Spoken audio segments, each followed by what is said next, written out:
That's awesome. Let's get it out of the way before the show even starts. Thoughts? I mean, this mustache is awesome. I feel like it's a new you. I, I I feel think like it this is is too. gonna put us over the edge. I got a Maybe I job should do it. interview tomorrow. It's over the phone. I was talking to my friend. He was like, like if you get an in-person interview, you're gonna have to shave that. He's like, I wouldn't go in with that. I was like, I know, but just like let me live it out for the next few days. I just You need to know, try it. you know what? We get 100. We get 100 followers on Twitter. I'll get the mustache too. 100 followers on Twitter. You guys heard. Tell your friends. Tell your neighbors. I have not seen Cash without a beard, so we need to hit I'll, that I'll, goal. get- I'll get the mustache. After that, all right. Welcome back. This is Close on the Couch. I'm Joe Skin. I'm hashtag open to work. Over there, you're looking at the guy who abandoned me in the biggest moment in this show's history yesterday. Took like 2 hours to respond. That's C Cash. What were you doing yesterday that you couldn't acknowledge that we got on ESPN? Look, I had business calls, man. I had business calls. I know those business calls didn't last more than 2 minutes. Hey, if that business call was 2 minutes, that was a good business call. Knocks through the mic. All right. Let's get right into it. Welcome back to Close on the Couch, your favorite weekly. It's a podcast, all right. Let's just leave it at that. Yeah. Today's going to be a disaster. I'm going to let you guys know right ahead. We're talking about a lot of different things. It's not just baseball today. We got a full rundown of everything that happened this weekend because it was incredible. Hopping into the standings breakdown. Sitting atop in the NL East still is the Atlanta Braves, 20 games over 500 now. Followed by Washington, Philly, the New York Mets, and the Miami Marlins sit in dead last. The Central is led by Milwaukee, followed by St. Louis, Pittsburgh, who's won 3 in a row, the Cubs, and the Reds. Still all those teams over 500. The Dodgers come in at first in the NL West after taking 2 out of 3 from Philly, followed by San Diego, Arizona, San Francisco, and in dead last, the Colorado Rockies. In the AL East, it's still the Rays division, followed by the Yankees, Blue Jays, Orioles, and the Red Sox. Out in the Central, Cleveland leads, followed by the White Sox, who just lost Murakami. It looks like, I believe he's on the 10-day now. Yep. Followed by the Twins, Royals, who were C Cash's division winner, I just want to point out. And my division winner in dead last right now, the Detroit Hey, Tigers. I think it was actually. You know what? Let's fight for who can come in last at this rate. At this point, we'll have a punishment for which team comes in last. It looks like Yeah, one at of this them's gonna- rate. At this rate. Both of them are 2-8 in their last 10. The Royals have lost 6 in a row. The Tigers have lost 4. The Seattle Mariners are on a comeback right now. 6 straight wins. They sit atop the AL West, followed by the Sacramento A's, Texas Rangers, Houston Astros, and the Los Angeles Angels. Currently sharing last place in all of baseball are the Detroit Tigers and the Colorado Rockies. And that is your standings rundown as we slip into the month of June. I'm gonna try out a few new phrases now with the stash. I feel like I gotta get a little more provocative. I feel like it just fits the character. Anyway, the Phillies, after sweeping the Padres, dropped 2 out of 3 in LA. Christopher Sanchez is now holding the franchise record for the longest scoreless streak after 7 shutout in San Diego. Yes. I mean, this guy is incredible, man. Every 5th day, we get blessed to watch Christopher Sanchez throw, and then every other 5th day, we get to watch Aaron Nola give up 15 home runs and Andrew Painter. I mean, Do I what just he keep does. brainwashing myself, telling myself that he's like 22 years old, 23 years old, just to help get through it. Listen, I'm a firm believer, and I never judge a prospect based on 1 year. Yeah, And I mean, call me again- soft. soft. Not right now. Uh, But yeah, I think that you got to give him a year to settle in. It's Yeah, definitely I mean, not been what you want to see, but Yeah. I'm still Just give optimistic. him time. You got to give him time. I mean, again, he honestly kind of got ripped in AAA last year too. So, I His mean, stuff hasn't been the same since TJ. Yeah, so I mean, we have to give him some time. And then again, there's been spurts where he's actually looked pretty good. And then again, you go up against one of the best offenses in baseball, and you just get. And the worst part is that it's not only did they get ripped, it was like he gave up all these home runs to like mediocre guys. He wasn't even giving them up to like Shohei, Freddie, and like Mookie, or even Muncy. Like I think one was DeMuncy, and it wasn't One even was him who Muncy. gave it up. It was Chase Shogart. Like I look, it was like Alex Freeland hit one. Like it was a bunch of just like random guys that like honestly kind of beat them this series. And you get four on the West Coast. It's a win. So I've never seen a guy who throws 98 whose fastball just plays so much less. I yeah, feel like everybody has no problem turning on 98 when it's out of the hand of Andrew Painter. yeah. I mean, again, it's very weird to watch him go out and pitch right now because it's like you watch him one night and it's like he actually throws really well, and then like the next night he goes out and gives up six. It's like, well, okay, I don't know, but Yeah, yeah, we I brought it mean, up last week that his yeah, starts the last two or three had been optimistic, really since Boston. yeah. I mean, it's just I feel like for him it's going to be an up and down year, and you just kind of have to get with it. Like you just have to get used to it. It's gonna be like that for probably majority of this year. Hopefully after All Star break you see a little bit different, but what are you gonna do?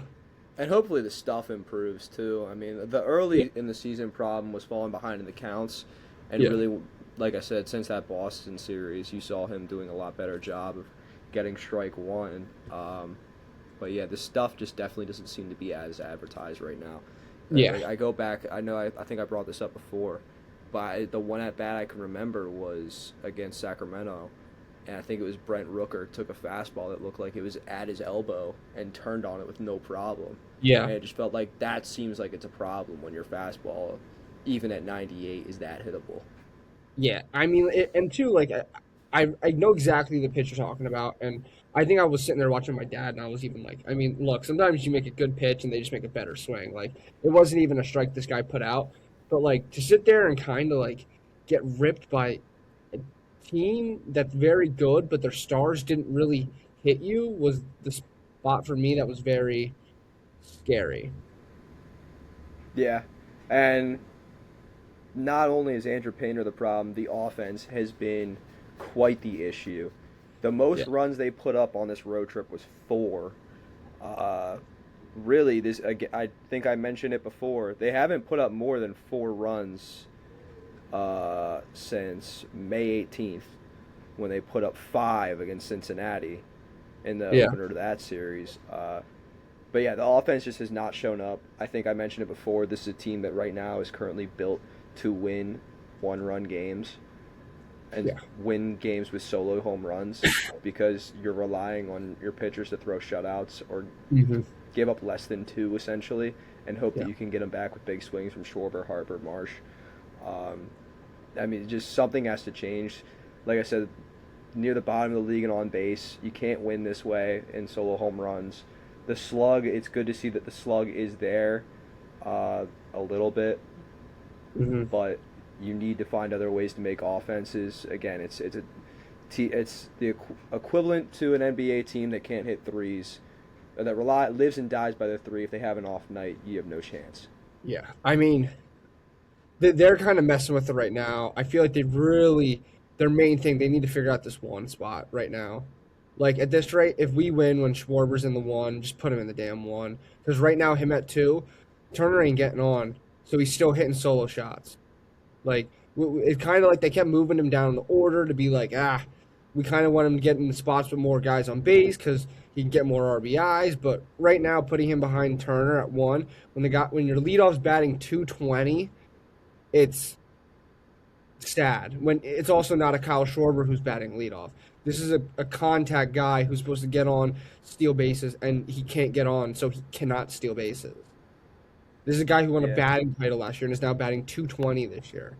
It's I feel like with some of the guys on the team, like you know what you're gonna get. You know what you're gonna get from Schwarber. You know he's gonna go on weak spans of not being able to put the ball in play for an out, and he's gonna strike out 10 times. But then the next week he's gonna go have 15 home runs in that week because every ball that hits the bat is just gonna go. I mean, we know what we're gonna get with him. Bryce, I feel like has just been like Bryce all year. I This has mean, been a rough week for him, but yeah. yeah, like I feel like we've been pretty okay with Bryce. Marsh has kind of come back down to earth, but then again, like you have Alec Boehm, who's kind of actually been heating up recently, who's actually hitting for power. He's getting more hits. Bryson Stott's shown a lot of like progress throughout the year. Of he's been for a week or two, he's been very good, and then he takes maybe a step back for a couple of games, but then he's right back. Like this team is just. I feel like there's a lot of spots right now in their offense where like you have one guy who's getting on, but then the next four aren't doing anything. Then this guy gets on, and the next four aren't doing anything. It's one or two guys every night. You just can't get it. They're just not getting a team effort with this bat. Yeah, Adolis Garcia at this point is just a defensive specialist. Yeah. Justin Crawford was on the verge of being banished to the island this week. He was certainly a candidate. Trey Turner sucked this year. I want to pose this question. This isn't even on the show rundown, but I'm going to pose the question. Out of all the guys to get a $300 million contract, which includes names like Rafael Devers, is Trey Turner the worst? I posted this on Twitter and nobody replied. Was so Anthony Rendon a $300 million guy? He was not. Okay. I don't know if like I don't want to say he's the worst because this guy's been a multi-time All-Star. He won a batting title with this team. Like I feel like there was just we held him to such a high standard that he's just been very just mediocre. To say Names on that list include from top to bottom of largest contracts. Or I'm not going to do it in that order. Soto, Vlad, Trout, Mookie, Judge, Machado, Lindor, Tatis, Harper, Seager, Stanton, Yoshi, Garrett Cole, Rafi Devers, Trey Turner, Shohei. It's got to be Devers or him, I would think. I can't hear you. Yeah, I said it. I would say it has to be Devers or I Trey. still can't hear you. Can you hear me now? Can you hear me now? No.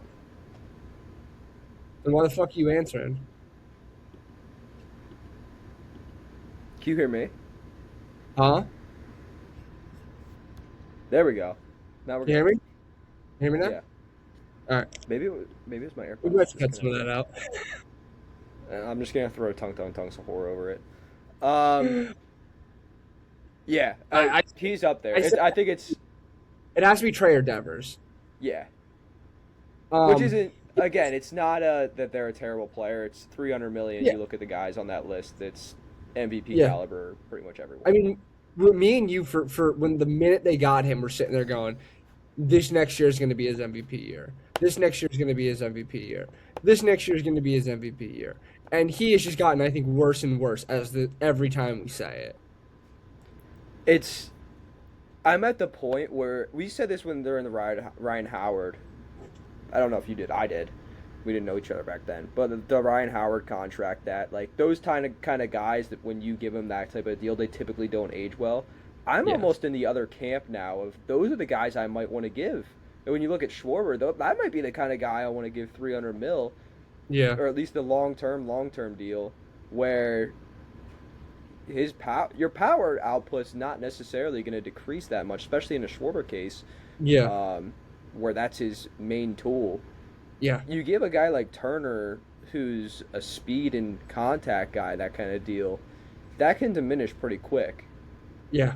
Especially when you're paying him into his mid to late 30s. I mean, this is. I think we could sit there and really have a definite argument of, is this guy even going to play shortstop for the Phillies long term? Like, this guy could legitimately be moved to center field. If Aiden Miller comes up and shows that he is a legit guy and the Phillies go out and get a true third baseman, I think there could be a definite possibility that a guy like Aiden Miller comes up and plays shortstop and they move Turner to, like, center field to solve the center field problem that the Phillies have had for, I feel like, the last 10 years. Even Bryson Stott. Bryson Stott was a World Series starting shortstop. I mean, Yeah. Bryson Stott's best characteristic is his defense. I would have Yeah. no problem sticking him in shortstop in the long term, but are you really going to want to pay a $300 million speed and contact priority third baseman slash center fielder? Yeah, I mean, I don't know what is going on with him right now. Like, I don't know if it's just like a mental thing where like he's just in such a slump, he just can't get out of it right now, and he needs some days off, or what? Or do they have to fake an injury and put him on the IL? I don't know, but like to be a contact guy and you're batting 210, 220, you're not really a contact guy either.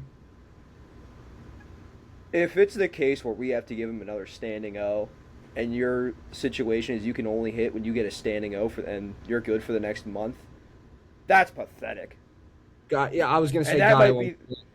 I that won't might do be it. the Won't worst stand yip up. I've ever heard. Yeah, I won't stand up, man. Like Yeah, you're not catching me standing up. it's It's brutal to watch. Yeah. At this point, it's like maybe fake an injury, send him down to AAA for like a week, let him just absolutely crush, and just get some confidence back to come back up to the bigs.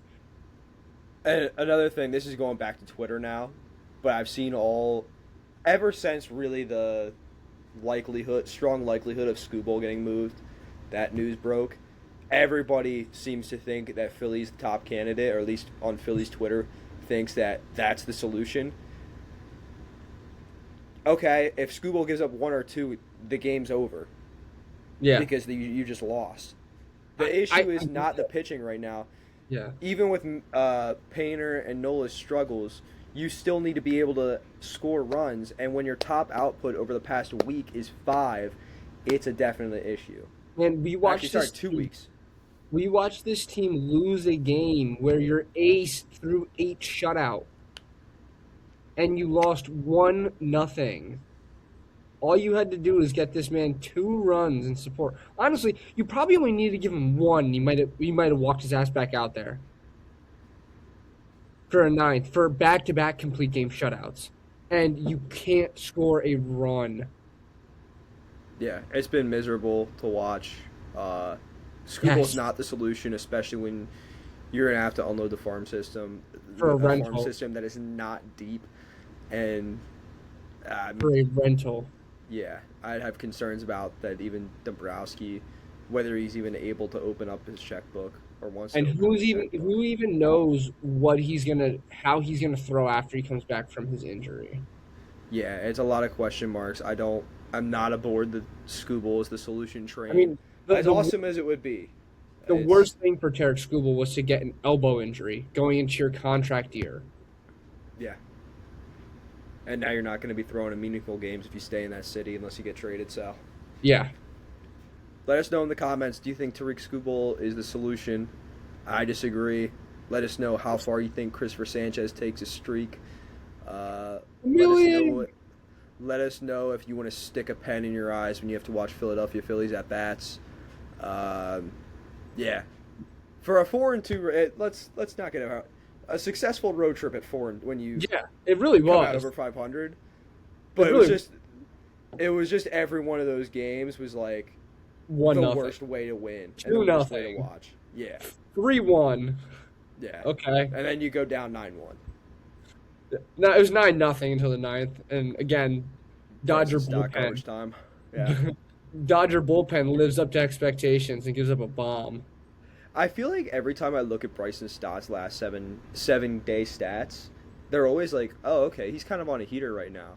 And Yeah, I'm kind of like, okay, maybe that is garbage time knocks. But he also yeah. does get some big moment He hits. has actually been hitting a lot better than what he was. Yeah. Cause I was gonna say pretty much the month of May he's been a solid bat, but Yeah, he has. no. He's actually been very, very good.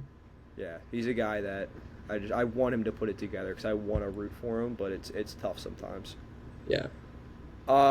Moving on, a team that we really haven't talked about at all this season that in division has been actually playing pretty solid ball now over 500 is this Washington Nationals. Uh, I mean, first off, I think the most impressive part is that having a 500 record or over 500 with Miles Michaelis taking the bump Who's, is I think, insane. the worst pitcher in all of baseball. It And is. the last 2 or 3 years, I feel like.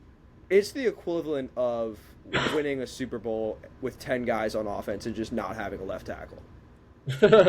Like I think that's the best way to put it. But C.J. Abrams, James Wood, James they have been Wood has been absolutely mashing. incredible.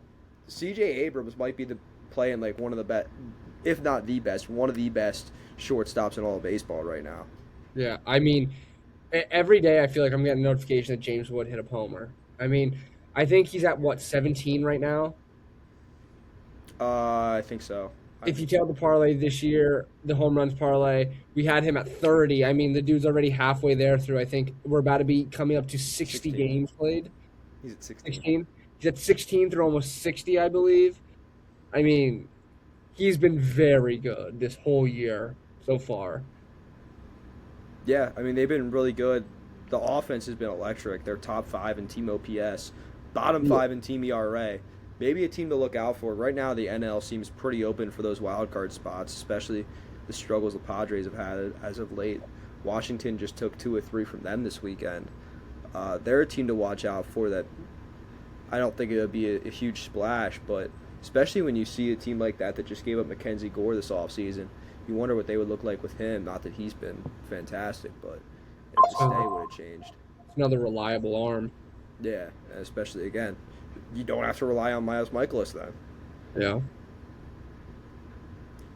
Cade Cavalli hasn't been. I'm just looking through now at their stats to No, see Cade what their Cavalli actually has been pretty pitching good is. since he's come back from his last injury. Foster Um, Griffin, yeah. I believe last year he came back from, I believe, a Tommy John, and he actually has thrown fairly well for them. I mean, again, Lucas even Miles. like a guy like, I want to say this year, I mean, you got a guy like Dalen Lyle who's batting like 250. I mean, you had him up for Player of the Week a little bit ago. I mean, it's crazy. Like you have a guy like that who's batting like 250. Luis Garcia's batting almost 270 this year. I mean, it's hell, they even got a 2 home run game from Curtis Mead a couple earlier either this week or last week, and Phillies legend Curtis Mead. that really threw me off. I mean, again, this is a team that literally their top prospect has been like nothing. Like Dylan Cruz was in AAA all year. I believe he just got the nod up last week. Early that I mean, I didn't even see he got called up. I think early last week he got the nod back up to the majors. Like it's crazy. Yeah, the pitching definitely needs a little more addition. Yeah. But it actually hasn't been as bad as I thought. I mean, Zach Littell is second in wins for them and has a 5 ERA, but I mean, They're winning I- games. that's Hey, something. think about it. That first year Taiwan Walker was in Philly, I think he led the majors in wins because every time, and with a 6 ERA, because every time he threw, they magically just scored like 15 runs. Shout out a little Brad Lord. Brad Lord a sub 2.6 ERA right now. 30 innings, but Yeah. Brad Lord's not looking too bad. Team to keep an eye on, Yeah. Washington. See if they can keep it going. Like I said, that at least on the bright side for them, it's looking good that C.J. Abrams looks like he's playing ridiculous ball at shortstop. James Wood has been as advertised. Other than that, you kind of have a bunch of league average hitters right now in your lineup, but something's working right now for Washington, and it's good to see that parts of that rebuild are now starting to do their part. Yeah. Moving on, the next team that we're looking at, Seattle has climbed their way back into first place. Sorry, I want to add one more thing. The Washington Nationals have not lost a series since the second week of May. Wow. So their last time they lost a series was in Miami, May 10th. Yeah. So they're playing some pretty good ball. Like I said, though, Seattle, 6-game win streak right now, still with Cal on the IL, who, if he can not even repeat what he did last year, but be of any productive use in that lineup, that's another scary bat to add in. Other than that, I mean, the starting pitching's been fantastic, as you would expect. What's your Yeah. take on the piggyback experiment? What? The piggyback experiment. I'm not familiar. So I don't know exactly what game this started, but it was Luis Castillo starting and then Bryce Miller coming out of the bullpen to finish the game. Oh, I think really? Castillo went 4 and then Bryce Miller went 5. Oh yeah, this is a Really? big story. And Castillo was pissed. And Um, I didn't think they kept going with it, but they did the other day. That Castillo started. Um, yeah, I think it was are they just yesterday. doing it with Castillo? I'm not sure who they're actually doing it with. This is by the way just A plus podcasting, and I'll have discussed any of this prior, Yeah, I and just doing genuinely this on have the no fly. idea. I mean, I'm usually on Twitter, but I don't think I saw anything about this. I mean, Yesterday, Bryce Miller and Luis Castillo both went 5 and gave up combined 1. I guess if you have the depth in pitching, I mean, sure. I mean, I feel like it might help you save some of your arms, but then I feel like like I don't know. I'm a little confused. Like, if especially if one of those guys is dealing, why would you pull them? Like, It seems I like mean, it's been strict too. Like they're not going more than 5 innings, yeah, like either one of them. this is a team that like we all talked about the Mariners being such good pitchers. Like their pitching was so good. 1 through 5. It was, you have Castillo, you have Wu, you have Gilbert, Bryce Miller. It was Emerson Hancock. Like this was deep. This was a deep team. So to be piggybacking, I guess if you have And the George time Kirby, by the way. and George Herbert, yeah. I mean, if you have it, then yeah. But it seems like Castillo and Miller are the only two that they're using right now in that role. Who is? Sorry. Just Castillo and Bryce Miller that they're using Okay. in that role. But yeah, I know at least I think my biggest concern would be like I said, the first time I saw it, the big clip that was going around was Castillo being like getting pulled Yeah. in between innings, and he was pissed. And Yeah. to me, that just seems like a sign of let's kill this idea right now, because if you're pissing off one of your, not that Castillo I would Not classify as anymore. elite, but still one of your Top main dog. starters, yeah, one of your main starters, uh, wouldn't exactly be in my top ideas for recipe for success. Yeah, not at all. Offensively, I need to turn off this dryer. It's pissing me off now. Offensively, Randy Rosarena has been fantastic this year. He's pretty much been their main guy, as well as Luke Raley's come on as of late. Uh, Yes. he's at like 13 bombs so far this year. Other than that, I mean, not many other guys in the offense have been spectacular. J Rod is sitting around close to an 800 OPS. And that was Uh, everybody's pick this year, I feel like, to win MVP in the American League. If they were saying if anybody could do it, it was going to be the J Rod show. And am I like missing? So I get J Rod's a good player, I but agree. I don't understand the MVP hype. I don't, I never did either. Like, I always thought, like, again, like you said, like, he's a good player, but, like, MVP talks is like, you're elite. And, like, I would say, like, there's been times where he showed flashes of being elite, but I was just never on the hype train either. Like, I was just never that guy to be like, yeah, he's the man. And maybe it's just because, like, that's West Coast. Like, I'm just not as familiar with, like, West Coast games. But even the times, like, I have, like, just, there's nothing that I watch that's like, wow, this guy's incredible. Like, he's very good, don't get me wrong, but I'm never just blown away by him. Blown away by him. Hello? Yep. Yeah, you cut out again. I think it's my Oh, I did. AirPods connecting. So let me just I think it's my AirPods. So let me just disconnect from my Okay. phone. Um yeah, I mean the pitching's been red hot right now. Most of Yeah. these games that they're winning are either shutouts, 1 or 2 runs. But yeah, you need especially if you're gonna compete. The West doesn't look like too much of a competition right now. Obviously, they're battling Mhm. with Sacramento, but even they're on a little bit of a dry streak right now.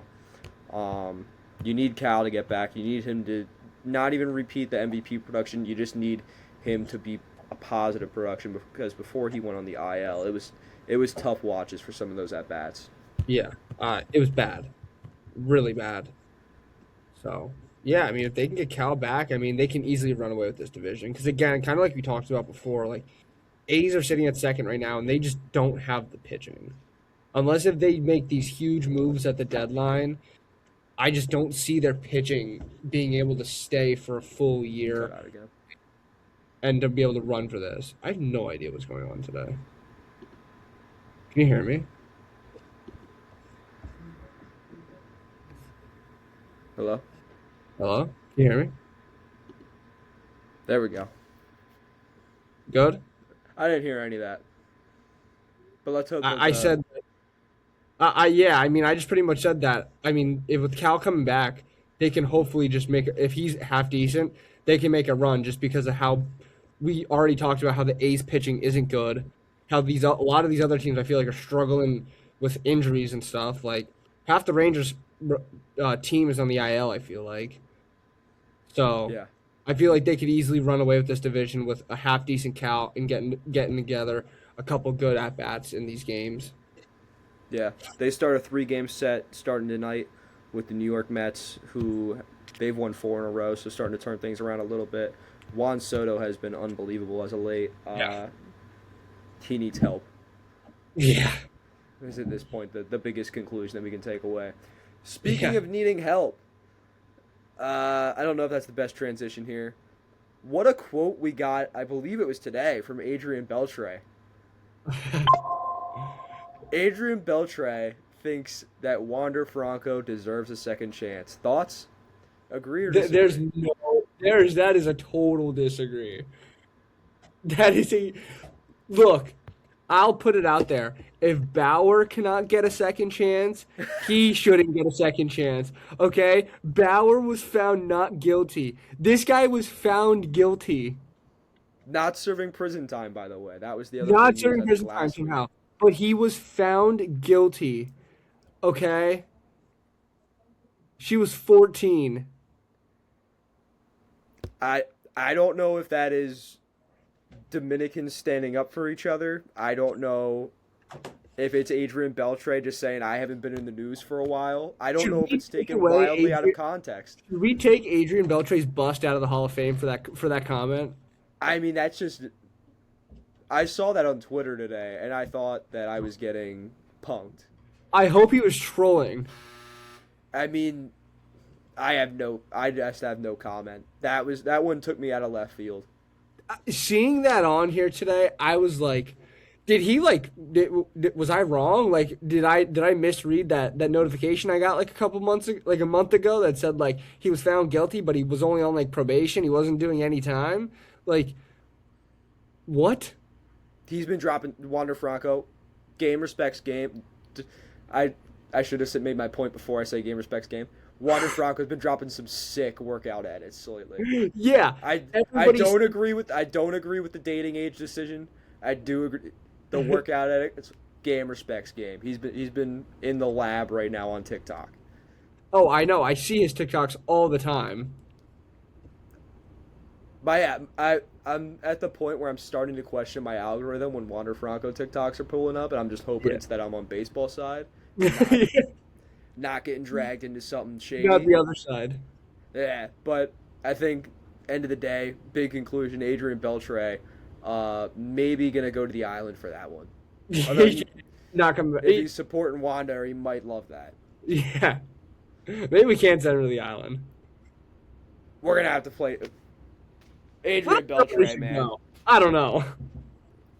Also, the last person I expected to hear any sort of comment from was Adrian Beltre, but like I said, I think took us all by surprise. Yeah. If you weren't paying attention this weekend, outside of Major League Baseball, big weekend for college baseball in the regionals. A lot of action happened. A lot of those regional games at a lot of the different sites. I know West Virginia, the games in Morgantown were unbelievable. Me and my mom were sitting there watching Kentucky and West Virginia yesterday. Randomly, I think it was bases loaded and nobody out. Kentucky brings in a reliever who had not pitched since the first week of since May 1st in a game. Goes, I think it was sac fly, balk, which was him stepping off, faking to first, just didn't throw the ball. And I was like, okay, like this is a problem. Yeah. And then right after that, just gives up a moonshot. And I was like, what a What a tough break for that kid. Maybe that's why he hasn't been thrown since May 1st. Oh, I was like, you wish you stayed in the bullpen in that moment. Yeah. Outside of that, number one ranked team in the nation, wire to wire, UCLA, lost twice to St. Mary's, which is unbelievable. Yeah. I mean, it's so funny to me. No game. My favorite part of college baseball is that the game, you could be down 6 in the ninth. It doesn't and I'm matter. still watching because the amount of blown leads. The worst job in sports I don't think anybody talks about is closer in college baseball. It sucks. Yeah. The hardest 3 outs to get. Oh my God, it's miserable. And especially some of these environments. West Virginia yesterday was rocking. That was a lot of the games I was watching this week. It was West Virginia because a lot of the other ones were just in rain delays. Yeah. Georgia Tech was pretty elite. What else am I thinking? North Carolina. Those games were pretty crazy. Mm-hmm. They are every year, though. I have some thoughts, though, on 2 plays from this weekend. A lot of talk was about the ejections that happened. I saw the one. It was the Virginia, was it Southern Miss, where he punched him out and got tossed. I think that's the one that we're about to watch right now. Okay. So I want your opinion on should this have been an ejection. This is Big 12 Player of the Year, by the way, Landon Hairston. This is an elimination game against Contreras looms on deck Nebraska. On a 3-2 from Katsky to Hairston. Called strike 3. Look how far he launched that bat. First off, look how far he launched that bat. Yeah, that thing was tossed. Absolutely hysterical. And he's tossed instantly. That was a display that can get you run out of a game. Sorry, not instantly. Pretty shocked that it didn't. I feel like the umpires. Anyway, umpire meeting, he gets tossed. I feel like they had to have to toss him there. Like, Again, I don't know if I'm soft. It's like showing up the ump, and I feel like ump's gonna take it personal. He's gonna get you going. But also too, I feel like you have a little bit of leniency since you're the Big 12 Player of the Year. Agreed. My perspective is, and I don't know if this is just my thoughts specifically on college baseball, because I love it because it gets chippy. Yeah. And because you see stuff like this. Yeah. But I think that one's a little closer than the other one. I could not see. Was that a full count? It was full count, and he got punched. Okay, I mean, I can give a little bit then, because, if he's thinking, okay, it missed, I'm tossing the bat, and I don't... I'm gets trying to defend the guy here. I don't think he thought that missed. He gets punched out, and you kind of just do a little extra with it. But, I would say, if that was, a 1-2 count, and you get punched out on that, and that bat goes flying, yeah, automatic gone. But...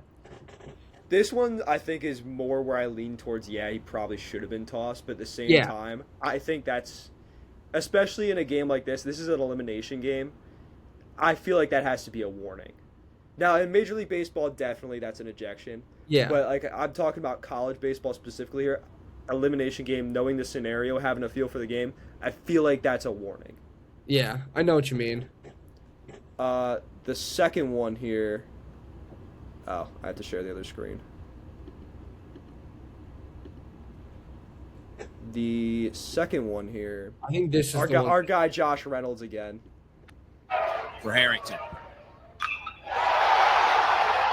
Bye-bye. I should probably... Home run. Well, so yeah, here.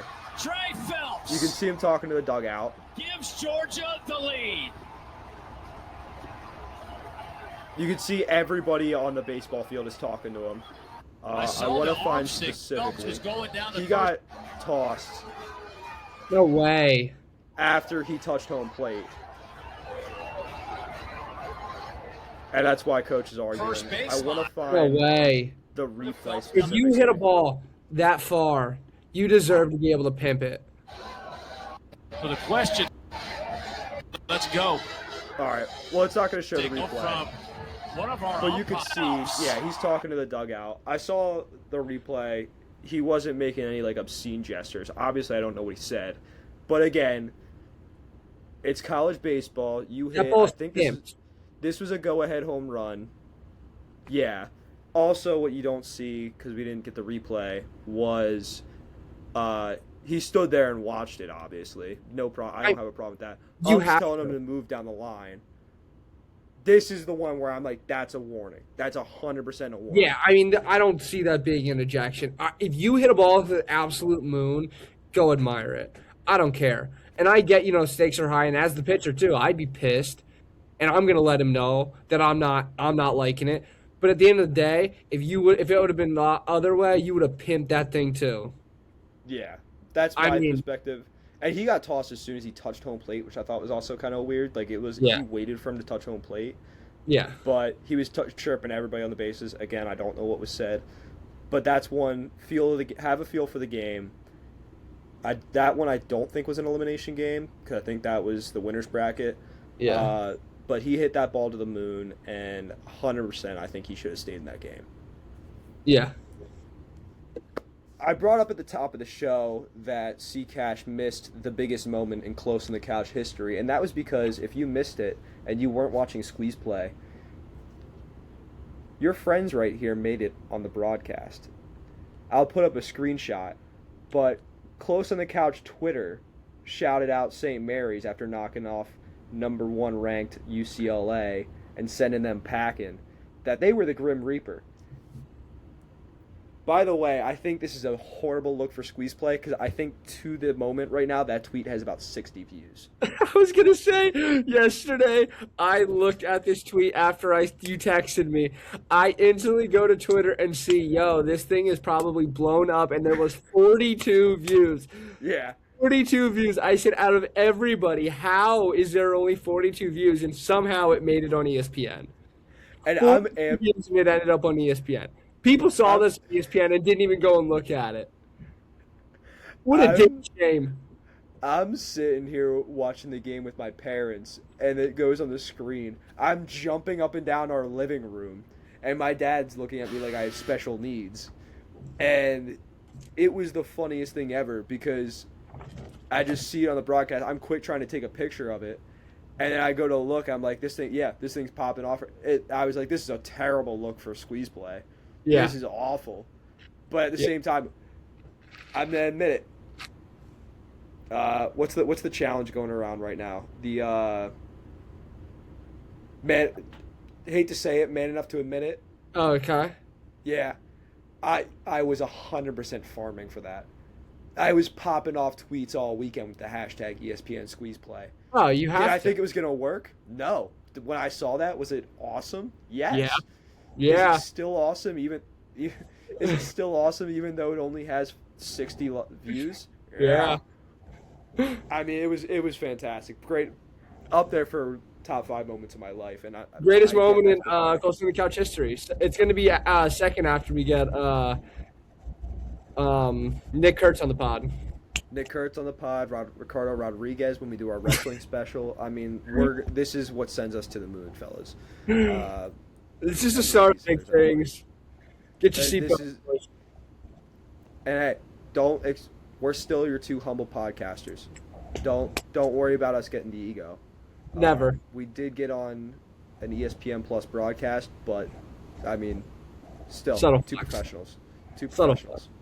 Two professionals. This is act like you've been here before. Yeah. My last comment, and this is going to be super niche because I don't think I know a single person who even watched the Squeeze Play broadcast. When it's like Red Zone, I understand that, and I know that who's the guy? Chris Hansen? No, Scott Hansen. I know that Scott Hansen goes back to one front. He talks over all. He talks over all the games, but on that, when there's like that many games going on, I just let the regional broadcasters do their job. Throw the audio from one of the games on. There's too much commentary. I felt like I was sitting in a library too, the way they were just whispering. I get it's a hard job to sit there and watch baseball for 8 hours a day, but I mean, like, show some passion if you're gonna talk. I swear, like, the balk and the home run I was talking about. I was watching it on that broadcast, and I swear the reaction was, "Oh no, oh," and I'm sitting there. I'm like, dude, like, this is kind of a big moment. Like, that's tying run on a balk. Like, say, like, what do you do? Like, give me something. Give me something. Anyway, super niche. Probably nobody cares, but I do. So, if it's a crime to care, lock me up. Wander Franco didn't even get it. Here's where the show goes off the rails, as if it hasn't already. Yeah. El Grande versus El Grande was probably the greatest thing I've ever watched. I totally agree. I did not watch it live. I didn't either. I did not watch it live. Shout out Santi Zap. I mean, his reactions were electric. I felt like I actually did watch the match after watching him on TikTok. When Santi gets shadow banned, I stop watching for about a week because I don't turn on the broadcasts. Yeah, I mean, that match was awesome. Absolutely awesome. And who would have ever thought who was under that mask? Chad Gable? Are you kidding Chad me? Gable? I would have. There's rumors going around that Ludriz is the one under the mask of, I guess now the only El Grande. What a turnaround that would be! What a career revival, going from a mid-carder in a Euro faction and pumping Tiffy to now you're just the most over. Did you see his entrance? I did not see the entrance. Mexico loves Ludwig Kaiser. It's insane. I mean, this guy's the most over lucha since like Rey Mysterio. I can't lie. I was the biggest Ludriz hater when he 100%. when he was pumping Tiffy. I hated the guy because why not me, right? And now that he's done with Tiffy, it's kind of like I'm back in. I'm kind of all in on Ludwig. If it is, it is Ludriz. I don't know if it is or not. Again, unconfirmed. If it's Ludriz, then I'm back in because Ludriz has been a little quiet recently. Haven't heard from him. Also, one last note from that match: Rey Mysterio should never be even remotely in the same jurisdiction as a commentary table. He sucked. Yeah. I'm okay. I'm not a hater of Rey. I'm not his biggest fan. Rey Mysterio sucked on commentary. Yes. Yes, he did. But that's my only last note for that. And then Clash in Italy sucked. El Grande versus El Grande was better than the entire card, and that was a loaded card. Yeah. The main event, this is my last thing for wrestling, so if you want to skip ahead, I'm fine with it. I'm sure people are already trying to... We just had to get that out. We just had to get this off our chest. The main event with Roman and... Fatu. Like, it's tribal combat. So, like, we have never had a tribal combat match that didn't have, like, interference. Yeah. So I'm like, okay, like, that's, like, part of a tribal combat match. When's like, Yeet? You could have just had no DQ. Yeet. Like, that's, like, you could have just had no DQ. But, like, I get, like, it's two Samoan guys. You want to do tribal combat. Yeah. Maybe that's why I hated the match, because it wasn't what I was expecting. But, like, I felt like it needed that. The match sucked. I'm going to be honest. I didn't like it. I didn't watch all of it. I saw just, like, clips of it. And then I saw like the end. I saw Jacob acknowledge his tribal chief today on Raw. Yeah, I still haven't watched the highlights from Raw. Yeah, I saw him acknowledge his tribal chief. I honestly was hoping that he would have beat the shit out of Jay. That would have been sick. Also, are we doing Roman versus Solo now? Like, is that what we're doing? I don't think we have like the most loaded roster. Like, I think it's gonna be like the Bloodline against the MFTs. But we're coming up on like SummerSlam for like the 100th time. I feel like. Or no, what's the next one? The next one is Saudi, right? Or they're not doing a Saudi. I don't even know. I don't know. All I know is that like. But I know. Only thing I know Roman, about like, SummerSlam is that we're getting Oba versus Brock Part 3. And honestly, I'm kind of okay with that. Yeah. Like, that one wasn't my favorite, but I was like, okay, I can live with this. Yeah. The Gunther Cody match sucked. Like, I agree. The ending was so stupid. It was so dumb. Sol Ruka, I mean... It's just a great thing to watch. It's tentacle wrestling, baby. Banished to the island. All right. All right. Kyle Yep. Tucker banished to the island after a week where he went 3 for 20 with 4 punchies. He has not been what I think anybody expected, but at the same time, I But don't know how much we were expecting, and I don't think anybody's upset to see it. and at this point too, kind of like we talked about earlier with the contracts, at the pace he's on, it might be the actual worst contract. It might be, but at the same time, I'm For 600 I don't million, know. I don't know for Tucker. is it 6? It's like 240. Remember, it's 3 years. Is it? Yeah, it's like 60 million a year. It's a high. Oh yes, that's what it is. It's ADP. 60 million a year. Yes. Yeah, I was gonna Sorry. say, where are you pulling 600 on? I Kyle thought it was Tucker? I was thinking it was 10 for 60. No, But- no, Yeah. you had the annual rate. Yeah. But yeah, be super interesting to see the next 2 years on what happens when he runs out, because I don't know. I forget what the other top offers were. Is there an opt out? I'd have to look it up. I have no Yeah. idea. Whatever. Yeah, my banished player is Lucas Ursig. I think he's our first reliever of the year on here. Have this pathetic man in fantasy, and he got me negative 22 this week. Blew 2 saves. Came in when they were tied, gave up more runs. He gave up 8 in 2 innings that he actually pitched. It was actually 2 plus because in the one game he didn't even get an out. He had 1 strikeout. Good job. Gave up 1 home run, so that was cool, and went 0 for 2. So it's just a sick week for Lucas Ursig. I mean, so happy I picked him up off of waivers a couple weeks ago. Yeah, negative 22 points. Honestly, impressive. Impressive they kept going to him. Yeah, I mean, Maybe who that's they why have to they're go worse to team. Carlos Estevez. Not even playing. He's also hurt. Yeah, I was gonna say it's you. What a year to pick the Royals. Yeah. We're gonna think of a punishment for who comes in last. How much did you punish me now? Updating on if these guys are making it off the island. Robbie Ray this week pitched 8 innings and gave up 7. He can stay. I think this is counting Sunday too, so it might be even less. It might have been like 4 and gave up 3, but still, yeah, whatever. he's not making it off. Matt McClain, I don't think's making it off either. 1 for 21. G-Man is punching air right now. Yeah. Matt McClain's gonna stay. Cal, I feel like at this point, let's just throw him off, just because maybe he'll come off the IL sooner. Yeah, I mean, hey, when you're not playing, you can't do much worse than what you do when you were actually playing. So, Cal, If he comes back and plays the same way, he'll be back on anyway. Oh, So yeah. at this point, and then Seiya Suzuki, kind of the same way. The island's getting a little full, so we need to kind of clear some space. He was 7 for 27, but he had a 582 OPS. And the Cubs, I think they It's did better- take that series in St. Louis. it's better than than what he was doing when he went on the island. So, improvement. Yeah. So, good job, buddy. Out of pure pity, Seiya Suzuki and Cal Rowley finally off the island. Robbie Ray and Matt McClain, Kyle Tucker, Lucas Ersig, welcome aboard, buddy. It's going to be a fun ride. A couple of them look like they're going to be staying there for a while, too. On to our casting player of the month. Now, most of this is just because we didn't have either of these guys on their player of the week.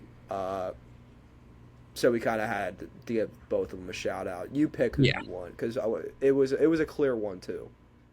I'm going to go with the guy who I think should win pitcher of the month, which is our guy Christopher Sanchez. I mean, five games, 0 earned runs, 39 innings pitched, 45 Ks, and I believe it was not a lot of hits. I want to say maybe like 12, I think it was 14. 14. It was I very left that off. Yeah, I mean, it was not a lot. It was probably about 2 to 3 per game. I mean, I want to say he was in those 5 games, he was 4-0. One of the games he literally got a no decision because his team got him 0 run support. Yeah, I left the hits Honestly, off. it could go either way with these two guys. It really could. I left the hits off as propaganda to show that Christopher Sanchez was better, but I think the Miz did give up less hits. I think 6 it was more by like starts. 2. Yeah. In 6 starts, he had a 2.3 ERA. I believe that's only 1 run across those innings, and 38 in the third. and punched out 57. He's the league leader right now, the first to 100 strikeouts this season. I saw. I think his first 20 pitches, his last outing, were all over 100. Yeah, I mean, if you look at I forget it was ever or just this season. I think it was ever on hardest pitches from a starter. He has like one out of like the top 25. I think he's like 20 of them. Yeah. So I mean, he's been electric. Kind of like what we saw to Mason Miller when he was a starter in Oakland, back when they were in Oakland. But he's been way more dominant than he ever was as a starter. It'd be really interesting to see with that. We don't see those electric arms really stay in those starting roles, how he lasts in that position. But, I mean, for right now, I mean, he looks like the NL Cy Young race is going to be cinema this year. Incredible. With If all those these guys... two, Chris Sale, Chase Burns. These who am I two. forgetting? These two, yeah. I said You still these have two a already. Paul Pay Skeens. attention. Paul Skeens. There's one I'm forgetting 100%, and I'm going to look like a clown for it. Can you turn the light back on? Thank you. I forget. I forget who the rest of them were, but I know I was seeing a bunch for like the pitcher of the month. Like Eduardo Rodriguez was in there. Like he was like I have dealing him in with fantasy. month. Yeah. Like I mean the NL pitchers this year have just been incredible. I mean Shohei. Yeah, that's who I'm forgetting, Shohei, because he's got Shohei. a sub-1 ERA. The innings Yeah. are low, but I mean, if he finishes the year with a sub-1, he might be the favorite. Yeah. Even with the. I mean you never know that severe Christopher less Sanchez innings. might not give a run up for the rest of the year. I mean, that'd be fantastic. He'd still probably get 3 no decisions in there, but. At least. Yeah. I said at the top of the show about how, I think I said it at least, I took 3.5 hours to play 12 holes yesterday. If you remember, I forget when it even was that I brought this up. I said that we were starting a new series where I try to break 100 on the golf course. I had to scrap everything I recorded because I didn't even finish the round. First off, I was not going to break 100. Spoiler alert, I am a 42 handicap. If you don't know, that is bad. My PR is 111. But yesterday, there were 2 groups in front of me playing so slow. It was to the point where one of them, the group ahead of the one in front of us, was giving lessons on the tee box. And we're playing with a random, me and Matty Wedges. Shout out Matty Wedges. Shout out. Where does Darth Vader buy his shoes? I was waiting to drop that at some point today. The Darth Maul. Yeah. I almost forgot to squeeze that in this episode. Never. But, yeah, so he was just giving lessons on the tee box. And the group in front of us was walking, which I've never been into a course that allows people to walk before, like, 3. The group in front of us was, like, 2 guys that were, like, middle-aged and shanking the ball all over the place. One old guy who, this is the funniest story of the day, and I can look back on it now and laugh, but in the moment I'm pissed. This is like a 170-yard par 3. The guy tops it off the tee box, walks the 20 yards to his ball, takes out his rangefinder. Are we serious? You can hit the same club that you teed with, buddy. It's not that much of a difference. So I thought that's my little rant on why golf sucks and you guys aren't getting your content for this week. But yeah, hopefully I can get something out for that soon. Don't worry, you didn't miss anything. I didn't break 100. There's a good chance I can stretch this series for about 2 years till I actually do. The guy we were playing with, I feel so bad because not only did he have to deal with waiting about 20 minutes in between holes, but he had to sit there and watch me hit every drive and just watch it absolutely slice 50 yards to the right and go onto the next fairway. So it was brutal to watch. It was a tough one for the kids. Yeah. Also, one of the better snack bar deals I've ever found, $3 for an Uncrustable. Okay. Kind of valid. In terms of the betting wheel, I know I lost last week, so I think I'm like negative 20. Yeah. I What think are I'm you? like negative like 20, or I'm positive 26, I think, or something like That that. sounds right. I think you were positive 36 last week. I believe so. As Him. usual, C Cash gets the first spin. Yep. Come on, give me that Tim Tawa, baby. Guardians. And it'll be the Cleveland Guardians. We might be putting out some live content on Saturday in Philly. Phillies, Yes. Phillies, White Sox. Get ready for that. I think it's the second time we've gotten the Braves. I believe so. Could I do a futures bet? Is my Yeah, question go for here. So Michael Harris MVP is on the table. Yes. Michael Okay. Harris MVP is always on the table. I'm gonna be honest. If that hits, I win.